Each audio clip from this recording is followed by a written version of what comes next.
Viewmasters, it's the podcast that we do. Viewmasters, talk about movies that we view. Viewmasters, my friend Eric and me, Joe. Viewmasters, hey, let's start the show. Hey, welcome to the Viewmasters, episode 265. Rage Against the Machine. My name is Eric. My name is Joe. How's it going, Joe? Oh, fine. How are you? Well, I'd like to complain about the heat, but you live in the Pacific Northwest, and I think you have it worse than I do right now. I mean, I don't know about right now, but earlier this week for sure. You still alive then? I am. Yeah, this weekend was utterly miserable. But we're back down into the 80s now, so I'm happy, or happier than I was before. It's amazing, what 120 degree temperatures will make you, appreciate. Yeah, I don't know that I've ever had like heat exhaustion before. Sure. But I'm pretty sure I had it earlier this week. Like on Monday, I just felt like total garbage. Oh, I'm sorry, man. Yeah, I mean, it happens. It's all right. I guess it happens anyway. I don't know. I mean, I've had heat exhaustion once. But it's just because I'm a fat, lazy, guy. And I was out on a golf outing at my old job. Oh, wow. Yeah. And, I terrible at golf, but, I was attempting to play. Sure. And I think about 4 or 5 holes in, I just started getting dizzy and just couldn't breathe. It was bad. Yeah. I wasn't dizzy, but I definitely was having trouble breathing. And I just felt lethargic all day. It was horrible. Yeah, the heat sucks. Yeah. But hey, climate change isn't a thing. No, totally not. No. I mean, it's summer. It's supposed to be hot. Yeah, this is normal. Oh, maybe the robots should take over. As I was watching the movie, I was like, okay, I can get behind this. This is fine. Yeah, I mean, prove it wrong. Yeah. Thanos was right. It's true. Oh, we did not watch anything called Rage Against the Machine, but we did watch something called Mitchells versus the Machines. Right. A animated family comedy that is available on Netflix. All of those are accurate things that you just said. And I have a confession to make, Joe. Okay. When you picked this movie, I did not tell you that I had already seen it. Oh, no! I watched it a couple weeks after it came out, I think. Okay. Not immediately, but I had more than a few people recommend it to me.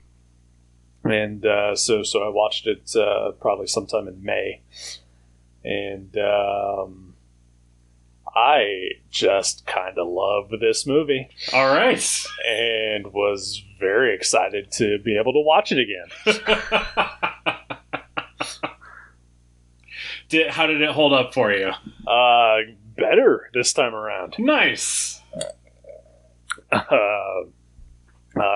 don't know if it's just whatever, but I feel like this time around it had even more of an emotional impact on me.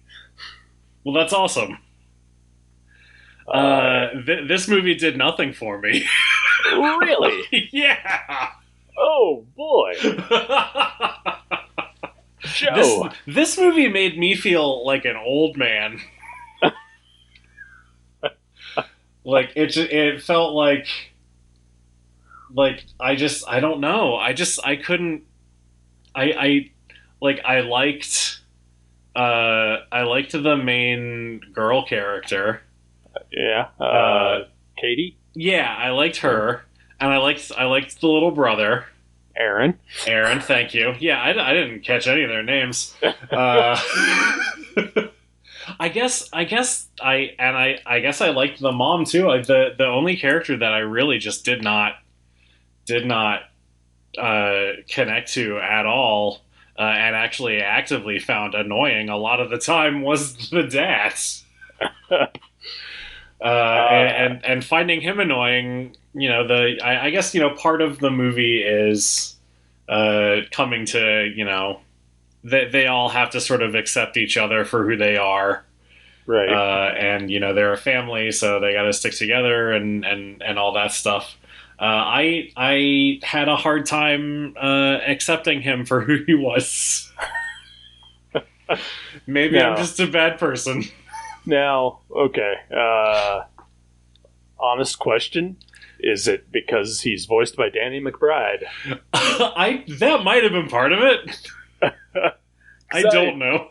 Yeah, I generally find Danny McBride to be obnoxious. Yeah. And my least favorite thing in most of the things that he is in that I have watched. Yeah. So I can see, having that bias. And, I think my first time watching this, I felt mostly nothing about him. But I think this time around, I actually did feel a bit more connection and empathy for him, I guess. Okay. I'm not sure what it is. Famously, and when I say famously, of course, I mean famously. Right, of course, everyone knows this. Right. Whenever there's dad stuff in a movie or a show, it kind of gets to me. Yeah. And I really felt it this time around too. And I felt that his voice performance and the it's hard to say acting because it's a cartoon, but sure. But the acting of the character as well, I think it was it's a much more subtle performance than I think I initially, saw and experienced the first time around. Yeah. All right. And I caught a few more things. Like, I think I missed the thing about the wooden moose. Oh wow! Yeah, that's a key thing. Yeah, I know that it kept popping up, but like this time around, I caught what it actually was and what it meant to both of them, both Rick and Katie. Yeah. Rick Mitchell, the father character. Yeah, I don't know. I just for some reason this time around it hit me a little harder, and it kind of raised my enjoyment for it, and it was a movie that I really enjoyed the first time. That's awesome. I don't know what my barrier to entry really was. Like if it was him, and I didn't realize it was Danny McBride at first. Right. But yeah, I don't know if it was just not being able to connect to him, or is it because it's you're old and could not connect to kids these days? I honestly think that might be part of it. Like the comedy in the movie, there were very few things that made me actually laugh. And I think it felt to me like it was trying too hard, like it was just throwing everything at you as a viewer, just hoping that some of it would stick. And I don't know if maybe that's just that's just how kids consume things now. Like, I can sort of see it in sort of like a Teen Titans Go-y way, but it felt like an amplified Teen Titans Go. Because I famously love Teen Titans Go, even though I am not the target audience for it. Yeah, and I famously dislike Teen Titans Go. Yeah. And part of it is because I can't figure out who the audience is for that show. On the other hand, I loved Teen Titans Go to the movie. Yeah. My nephews, who are 9 now, love Teen Titans Go. So I think 9-year-olds and 9 and under year olds, because I know they've been watching it for a few years. Right. They're the target audience for Teen Titans Go. Okay, so I'm gonna super sidetrack and head into a discussion that you and I sort of had on Twitter, even though Twitter is terrible for discussions. Right. Where do they go from there? I think that they would go to... Well, I have directed them to Tiny Titans.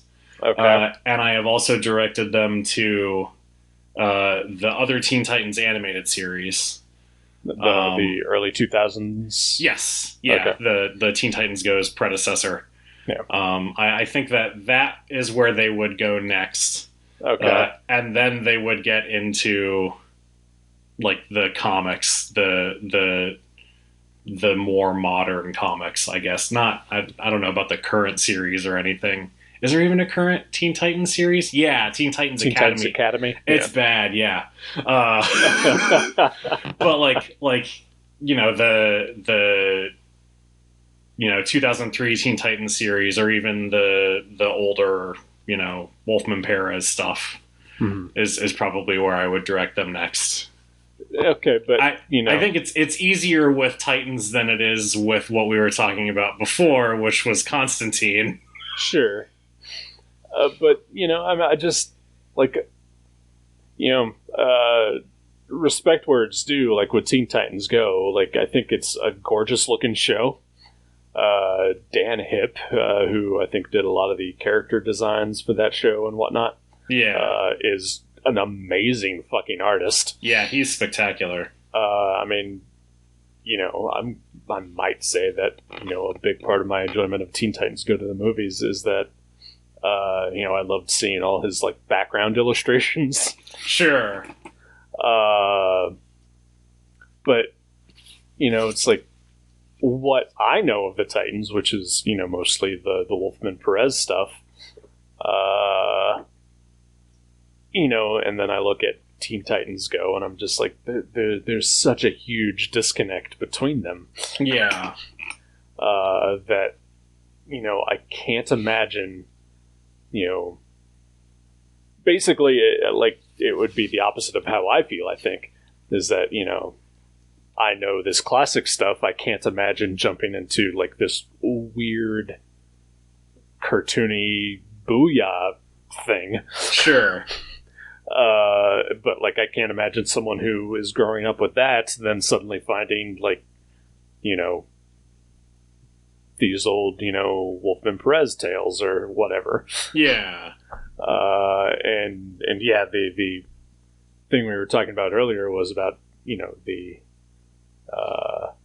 Johnny Constantine young adult graphic novel that just came out, and, comparing it to the, very mature reader Hellblazer comics, which I think is a bigger disconnect. Yeah. I would agree. But yeah, just to, I can't imagine being that and then being into that and then finding, the source material and liking it at all, Yeah. I guess, I sort of, in my mind, I liken it to if you saw the Adam West Batman TV series first, and then were like, I'm going to get into the comics, and picked up The Dark Knight Returns or something. Yeah. There are things about the characters that are and I haven't read the Johnny Constantine book, nor do I really know the character of John Constantine all that well. So you probably speak to it a little better than I could. But I think that there are things about the characters that remain consistent across the different sort of iterations of them that makes it, I even if Booyah Cyborg versus Cyborg and the other comics, there are still things about him that are, that I can recognize in him, whether it's just like the gadgets or just mostly the gadgets, I guess. Right. but it's still recognizably, okay, this is Cyborg, this is Beast Boy / Changeling. Yeah. This is Starfire, stuff like that. So I think, the trappings may be different and they may be skewed for a different audience, but there are things that are recognizably those characters that makes it easy to be like, okay, this is just a slightly different version of the character I already know. That's how I look at it anyway. All right, it's valid, I guess, and it's popular and has its audience. But I'm just always gonna wonder, like, because you and I are looking at it from people who grew up with the classic iterations. Yeah, and and obviously we have a different point of view on like the current show, but we can't be in that position ourselves. So yeah. Oh well, it's just something. No, it's an interesting discussion. I'm glad that we had it on Twitter and that we're continuing to have it. Yeah, it's something that I honestly think about a lot. I think since the first time I watched Teen Titans Go, years ago, and I was just like, "What the hell is this?" And I'll admit, sometimes I watch it and chuckle, but but it is also just incredibly dumb too. It is super dumb, yeah. But so back to the movie that we did watch yes, today. Right. I don't. I definitely am an old man who is way out of touch with youth culture. Right. But I found so much in this movie that was hilarious and was constantly laughing out loud.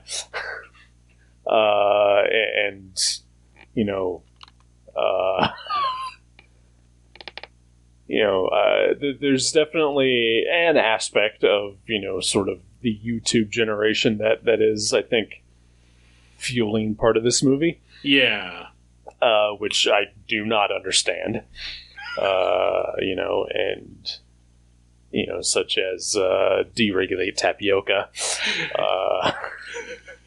That got the biggest laugh from me, which is sad because it's not even the movie. It's something that existed prior.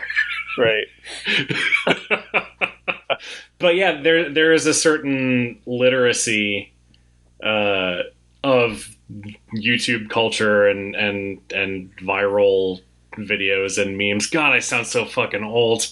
The memes and the whatnots. But yeah, I did feel like, again, and that was not so much a barrier as much as just like, I can tell I'm missing out by not getting all of these references. I didn't get many of those references either. This is far from a perfect movie, but I think what I really attached to is that,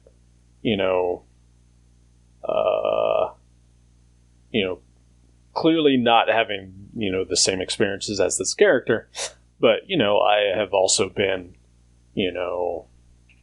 a person who has had a difficult time connecting with his own father, or been a creative weirdo who was never really accepted by, any of his peers at school, and, struggled to find, any type of lasting group of friends who, at least had, similar interests. And that is primarily the thrust of Katie's character here. And, right. And I think that's really what I connect with, not necessarily, grumpy out of touch dad, even though I'm probably older than he is in this movie. Oh, God. I don't want to get into that. Oh, man, I've been slowly watching old Simpsons, on Disney Plus. And one I watched the other day, Homer mentions that he's 36. What the fuck? Right? No. No fucking way. I nearly punched my TV.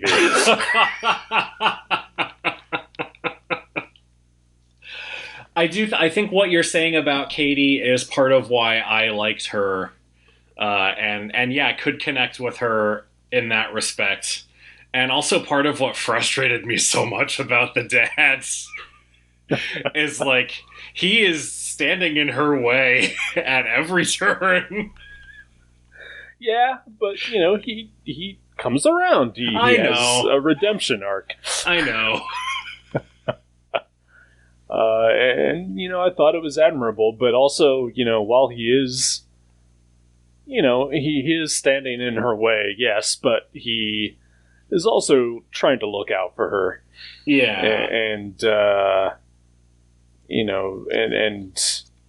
God, there's a scene early in the movie, like before the road trip, like just before the road trip, where he's watching like an old home movie. And that, like, really got to me. Like him just sort of, waxing nostalgic for the days when she was a child. Yeah. And and then later, when it's sort of revealed, like, everything that he gave up, to provide for her and to protect her, like, those things really struck a chord with me. Yeah. And that's why, maybe I just didn't find him as obnoxious as you did. That's fair. And yes, he is obnoxious. He's a dad. And push, yeah, he's a dad, exactly. Right. If you have a cool dad, then, he's probably doing it wrong. Yeah. My dad's just like my bro. He lets me get away with anything. Like, so we did not record last Thursday. So I spent the evening with our friend Jason and his little almost 2-year-old. I think she's 2 today. Good Lord. Yeah. And, he's like, him and his wife are, they're like listening to like punk rock and metal and stuff like that. And he's drawing, anti-KKK comics. And, I'm looking at this little girl and thinking, man, she's going to rebel against all of this. She's going to be fucking Alex P. Keaton. Exactly.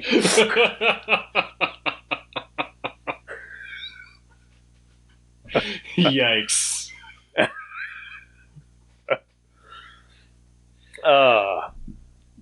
But like beyond just the character stuff, I truly thought there was a lot of funny moments in this movie, and I laughed out loud quite a bit, and did even more so. Like the Furby scene got to me even more this time. I did enjoy the Furby scene a lot. I thought there were a lot of very like.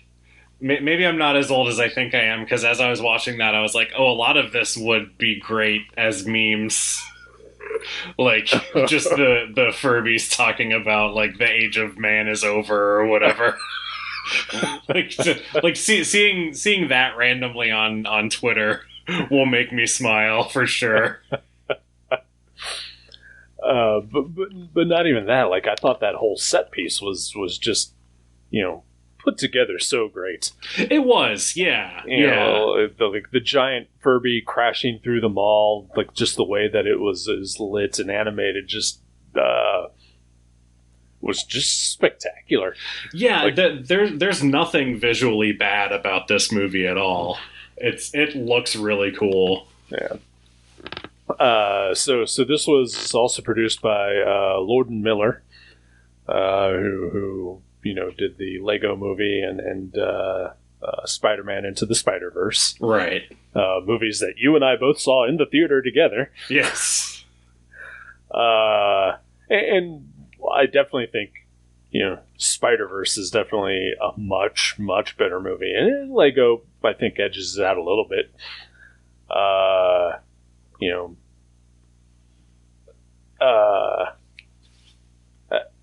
Fuck.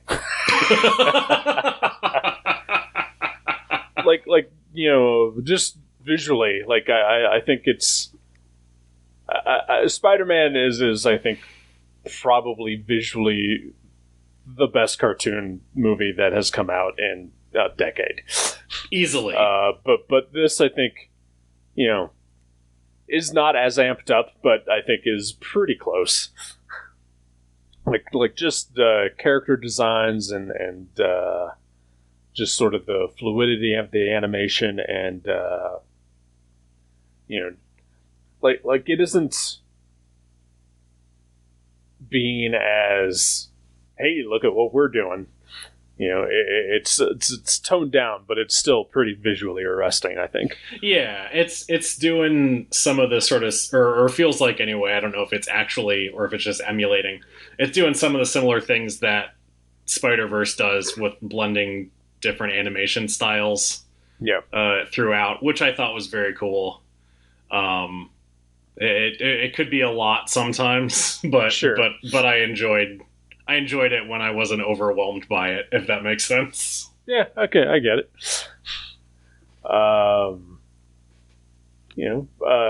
I'm sure you enjoyed the dog, right? The dog is so weird. Well, as are all pugs. It's true. I appreciated that the dog was a key plot device. He is like the fifth character of this movie. Yeah. he's like New York on Sex and the City. Yeah, exactly.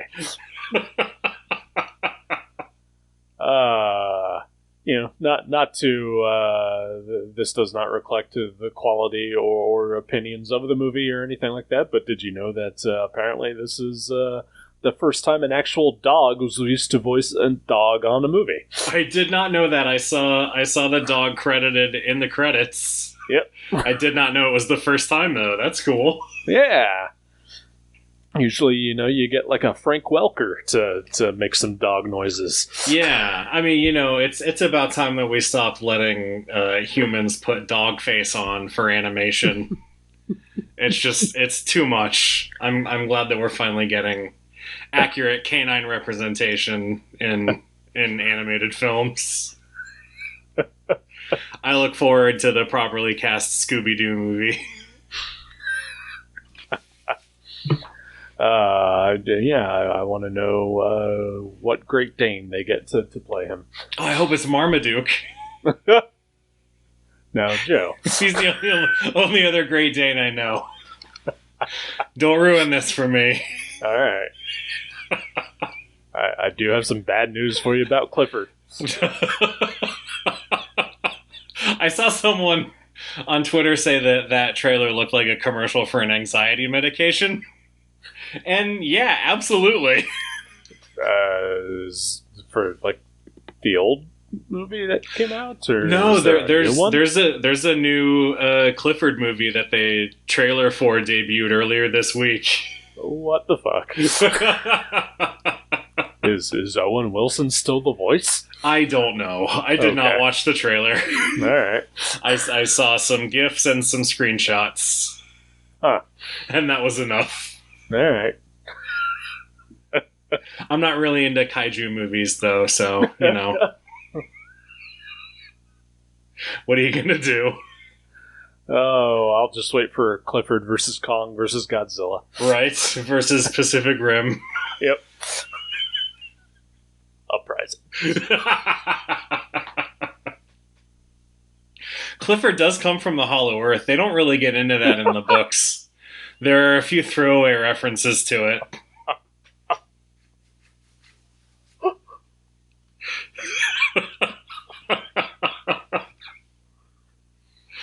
Oh, boy.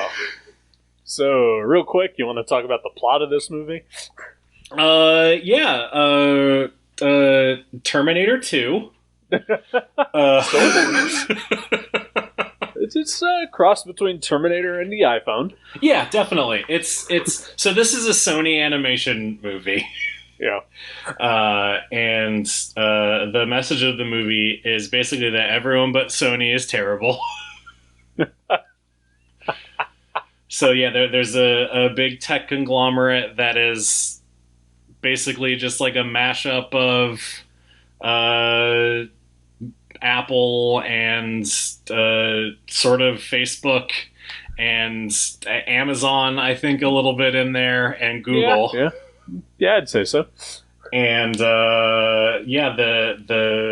they accidentally cause the robot apocalypse.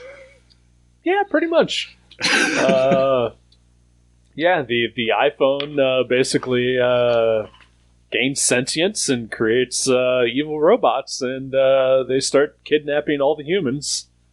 And the only humans left are the Mitchells, who are taking a road trip from Michigan to California. Hilarity ensues. Yeah, it does. Despite what Joe says.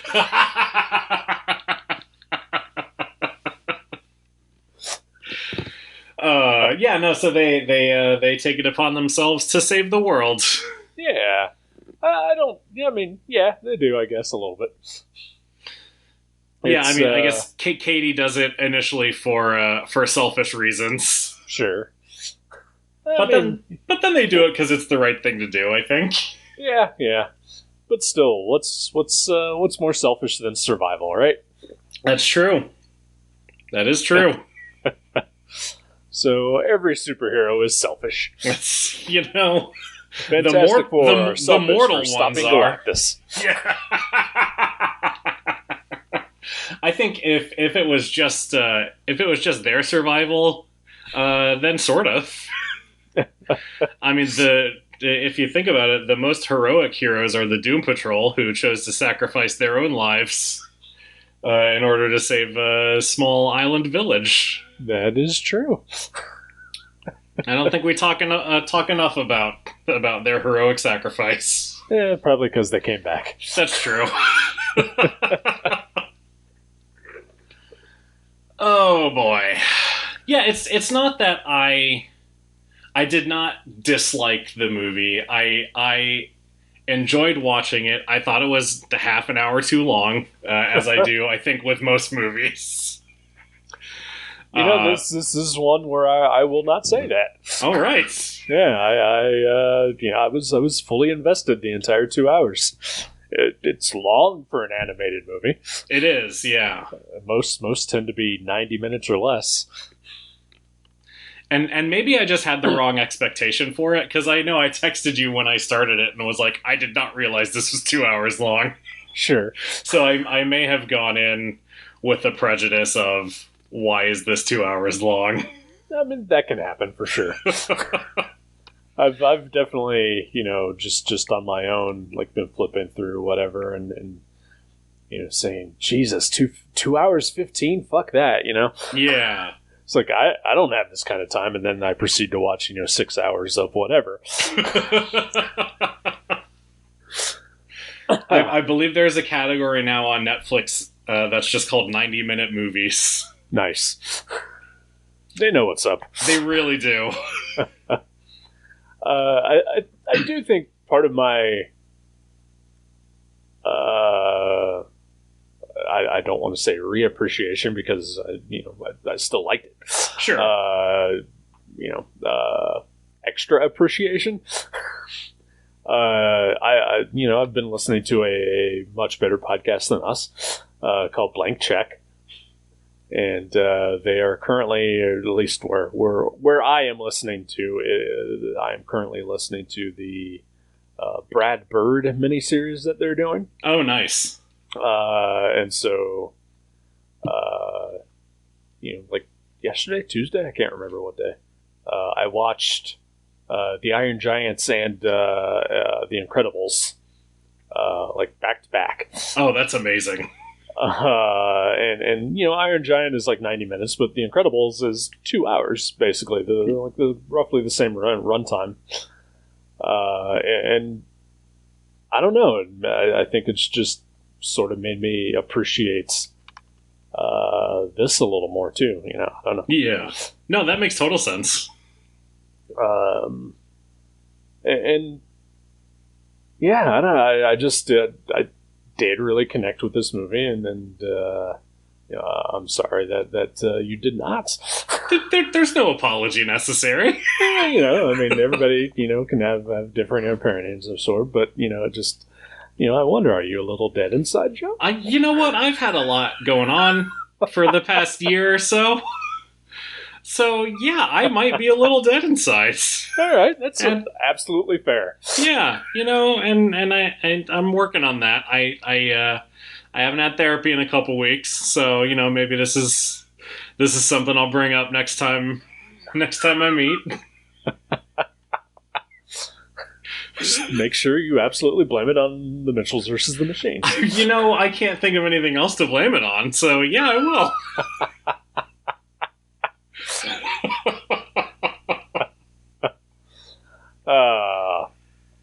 Well, I mean, this is I think rare. Usually, we go the other way most of the time, where we when we don't agree on a movie, it's usually me that's the grumpy. I was actually like, man, if I didn't like this movie, did he just fucking hate this movie? So I'm actually really glad to hear that you enjoyed it. Okay, well that's good. Oh man, it's not sure what else to say. I liked it. Yeah, deregulate tapioca. That's all I have to say. Sure.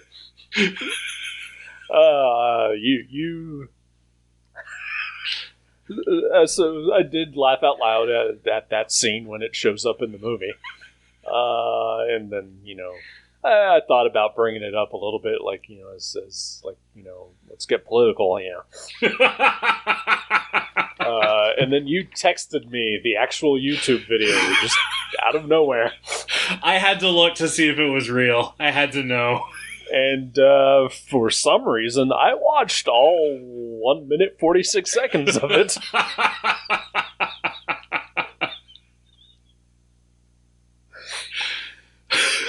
Thank you for going on this journey with me. You're very welcome. And I mean, I don't get things sometimes for sure. So. Yeah, I guess if I'd be more angry if there was more of that kind of thing in the movie. Yeah. I didn't love the screeching monkey thing. that was real funny. I liked it the first time, but... Oh, boy. Anything bringing you joy this week? We have started watching BoJack Horseman. Okay.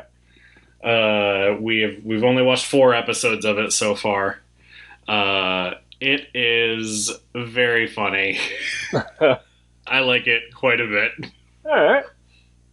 I was dating a girl a couple years ago, who she insisted that we watch that together, and I think we made it like 2 or 3 seasons in. And I thought it was fine, but it's not anything that I ever went back to after she and I stopped dating. Sure.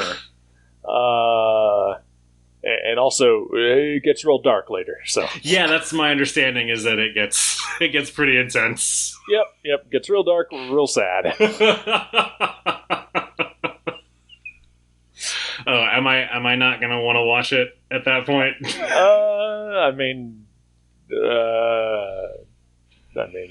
I guess it depends on how much you like depression. I'm dead inside, so Well, all right, this should be up your alley then. I'm into it. We watched Mayor of Easttown, and then when we were done with that, immediately started rewatching The Leftovers. So that's where we are right now. I haven't seen either of those shows.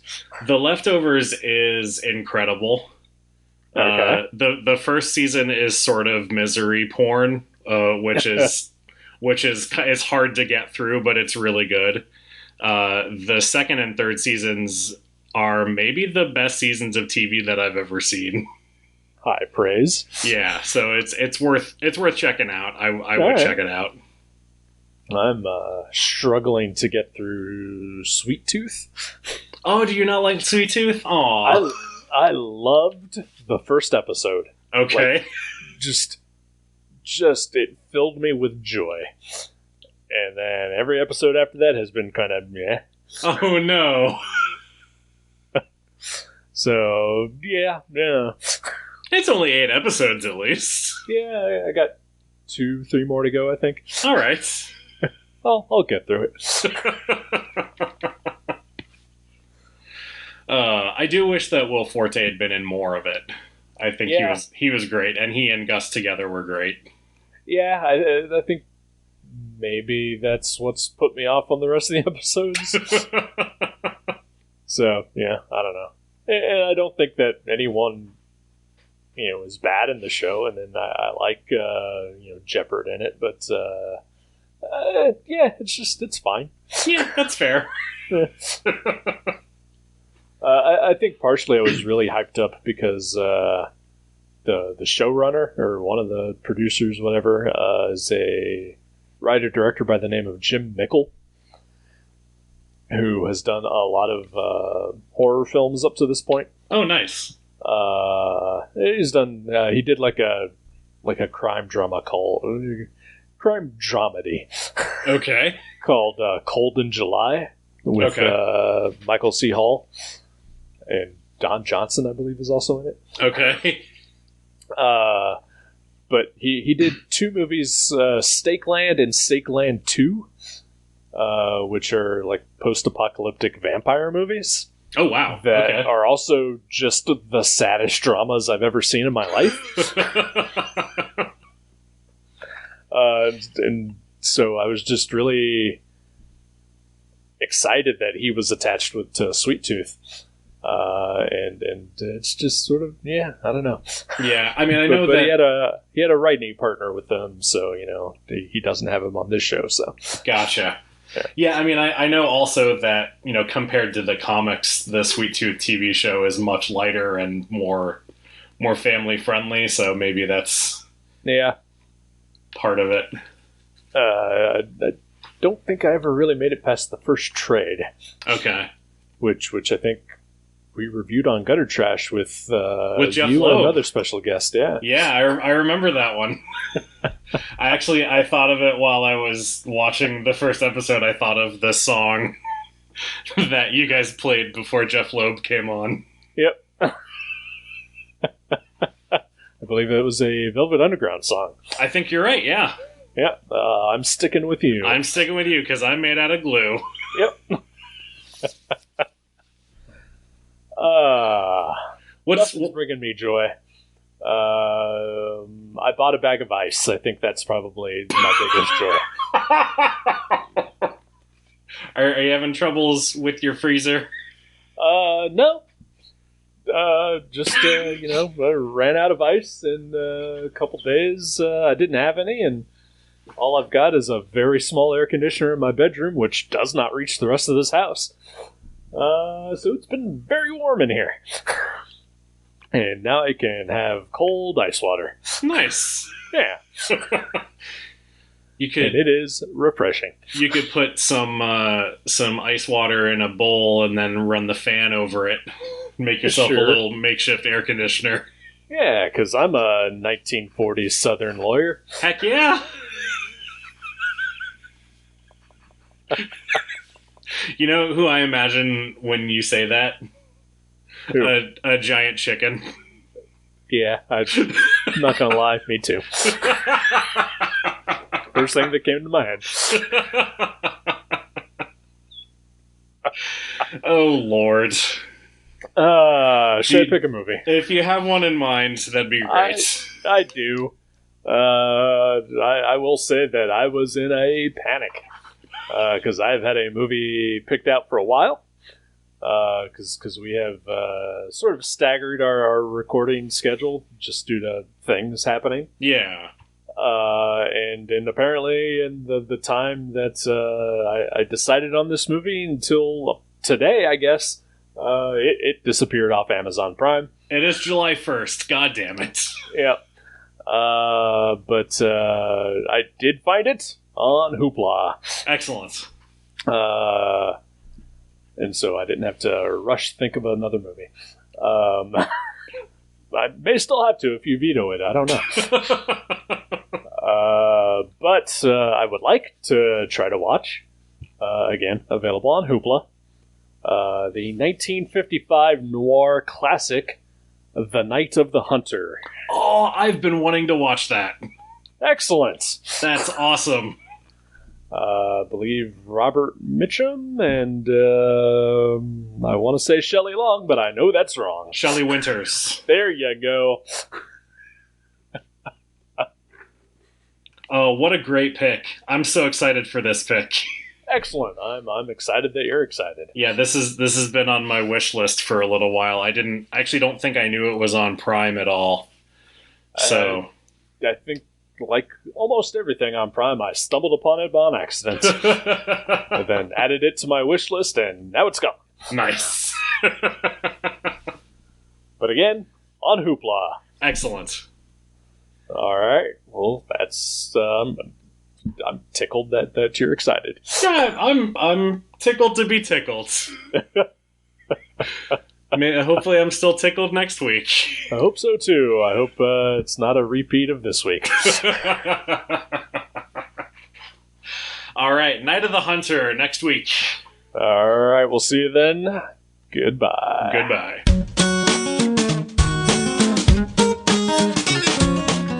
Thank you for listening to The Viewmasters. You can subscribe to the show directly at view.guttertrash.net or at iTunes and leave us a review. Visit view.guttertrash.net for email information and links to Facebook and Twitter. We'll see you next time on The Viewmasters.